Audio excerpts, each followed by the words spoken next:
Сәлем барыңызге. Бүгін сіздермен біз күріштің бір ерекше түрін жасап үйренетін боламыз. Ең бірінші каналыма осылай тіркеліп, қоңыраушаны басып қойсаңыздар болады. Бізге ол үшін тауықтың еті, күріш, сәбіз, перец және жүгері керек, және қосымша дәмдеуіштер керек. Астына рецепті жазып қоятын боламын. Бірінші осылайынан тауықтың етін тұздап, дәмін шығарып аламыз. Тұз, қызыл бұрыш, қара бұрыш қосып араластырамыз. Сосын сәбізімізді турап, видеодағыдай төртбұрыштап тураймыз.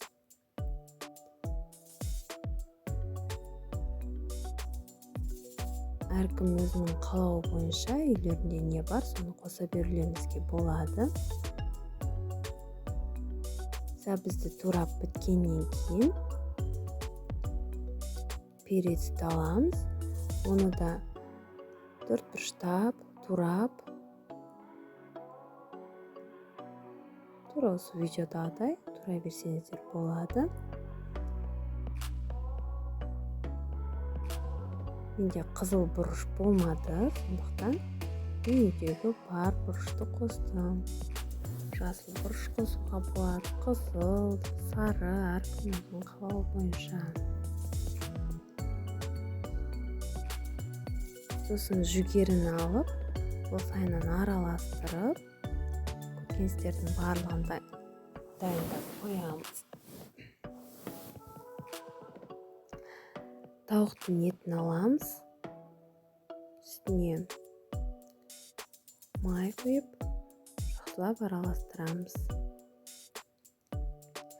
Алдын ала күрішті бұқтырып қоямыз, суға бұғып тұрған күрішімізді тауықтың етін үстіне қосамыз.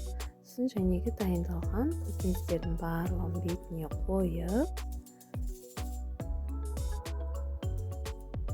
дәміне қарай тұз саламыз.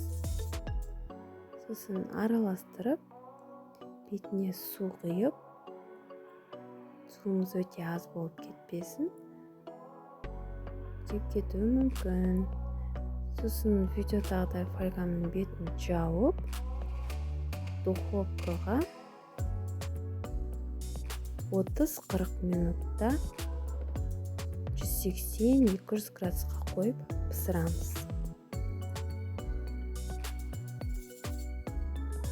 Дайын болған күрішімізді осылайынан бетін ашып көреміз. Міне осылайынан дәмді, өте әдемі, ерекше бір күріштің түрі шығады. Иісі деген бұрқырап тұр, ас болсын.